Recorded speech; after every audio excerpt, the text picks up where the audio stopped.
Salut! Moi content pour moi jeune aujourd'hui encore. Jeudi, moi voulais parler de pouvoir la parole. Est-ce qu'on connaît que parole yo une puissance et yo capable d'une réalité? Do you know that your words are powerful and they can become a reality?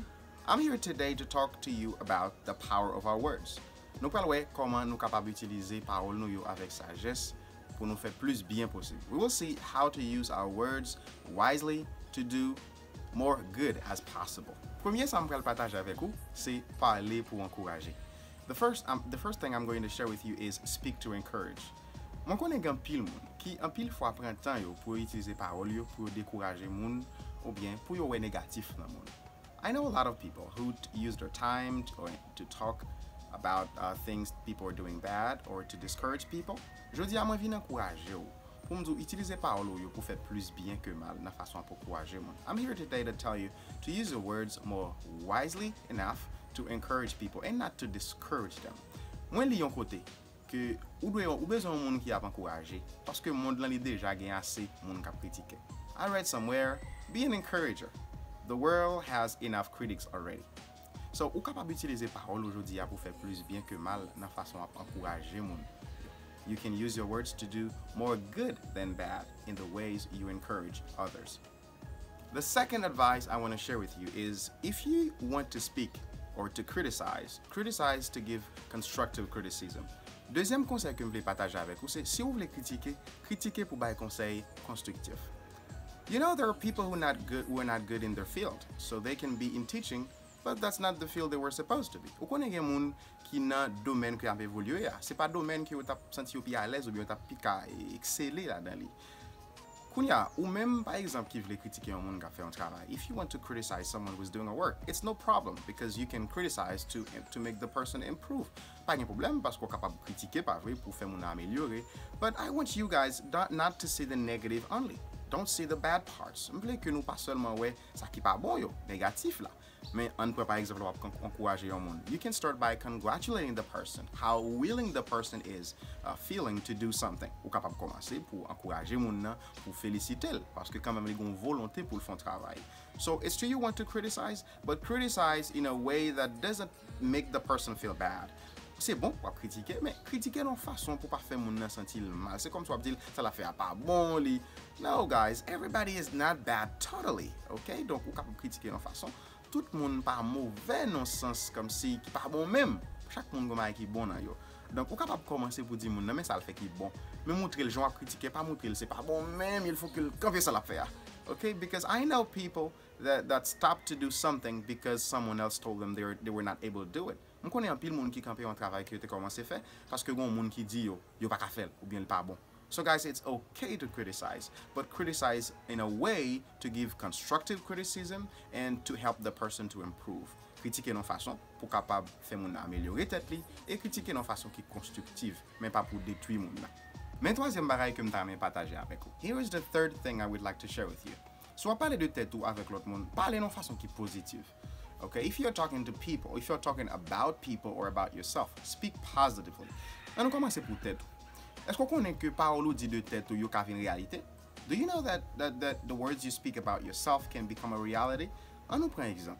Dis que ou prend un examen et qu'on entend dit ah, on va passer l'examen. Okay, let's say you're going to take an exam and you were saying even before you start the exam, I'm not going to pass the exam. Ou dit qu'on pas passer l'examen. Est-ce qu'on connaît que ça qu'arrive que ou pas passer l'examen parce que à chaque action pour le faire yo, il y a plus parler dans le sens pour capable améliorer tout parce que ou déjà quoi qu'on pas passer. Donc on pas faire effort pour passer.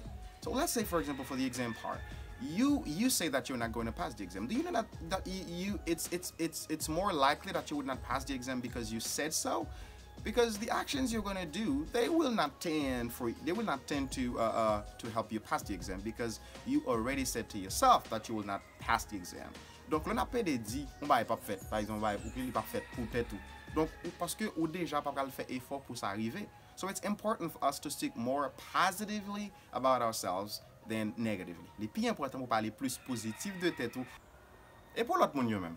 Est-ce qu'on connaît que les bien important aujourd'hui grand pile monde moi connais qui camper un travail à cause de gens monde pas la veille. I know there are people who stop something they were doing because someone told them they were not able to do it. Donc, m'a suggéré, m'a conseillé leur parler pour encourager l'autre monde, parler pour lever, mais pas descendre l'autre monde. I encourage you guys to not speak to belittle people or to put people down, but to speak to lift people up. Because we can make a difference in the world. Nous sommes capables de faire une différence dans le monde, dans la vie monde. Est-ce que vous connaissez que m'apprenne que dans un article que m't'a lu sous les affaires suicide, I was reading an article about suicide que à peu près 800 000 personnes mourent chaque année dans les affaires suicides qui tuent tête.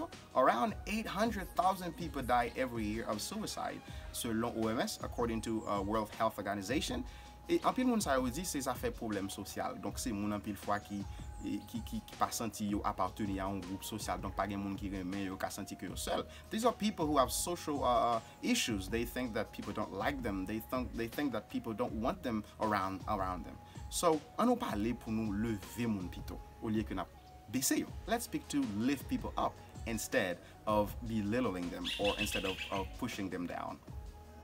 Kounya pour me partager quatrième, n'a m'a dit nous si ou ba wap di ou pas quoi que le plus important que silence pas dire. So quatrième c'est connaître qui le pour parler, know when to speak. Donc en pile fois ou ka gon ba wap di, souvent li pral plus décourager, li ka mettre plus conflit. It's going to create more conflict. It's going to make more division. It's better not to say it. C'est plus bon sou pas dire soit que le pral créer division. So li important pour connaître qui le pour parler, soit parler, analyser ce pral dire parce que ça qui arrive il y a un gros impact, li ka changer en pile bagay, tout dépend de dans qui position y est. Avec qui moun va parler. So according to the position you are in and according to the person you are talking to. So analyze your words before you say them. Donc wap konnen, analyser parole wap konnen qui le pour parler, qui le pour pas parler. Qui le tout pour dire ça, on préfère pas dire parce que ka on bagay utile mais on préfère pas dire rien because it can create more division parce que le capable créer plus division que unité. It can create more harm than good. Il ka créer plus mal que bien. Donc quatrième c'est konnen qui le pour parler. Je suis content pour me avec vous, pour me parler de pouvoir la parole au gain. Pour moi finir m'a dit to be over today, I want to tell you guys that your words, as I said before, are very powerful. Our words can make a difference in people's lives. Our words can destroy, can unite, can build. Parole nous yo ka construire, yo ka bâtir, yo ka détruire tout. So it comes to us to know how we are going to use them. Ça, c'est li revient à nous même pour nous connaître comment on peut utiliser parole nous yo, because we can give hope to people. Nous ka bay espoir avec l'autre monde. Je dis, je ne pas finir vidéo pour m'encourager onto Ness normal. I didn't want to finish the video today not forget to thank Ontunes because the work he is doing in Grain Grove, wow, is wonderful. So Ontunes, good job and thank you for what you're doing for Grain Grove. Je voulais encourager Ontunes pour le travail la fait aujourd'hui. Ontunes, merci pour le travail fait. Bon bagay, continuez là.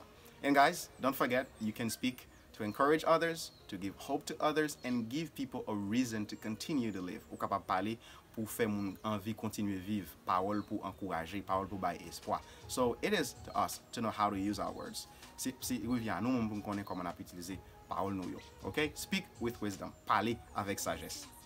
Je ne vais pas oublier pour me dire mes amis, prends précaution dans les affaires coronavirus là. Il est important pour nous prudent, laver mains nous, respecter l'autre principe hygiène pour nous capable protéger tête nous avec la vie famille nous.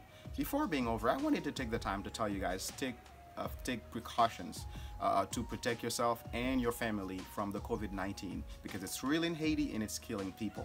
So, moi j'étais content encore, n'a pour voir on l'autre fois. Bon Dieu béni nous.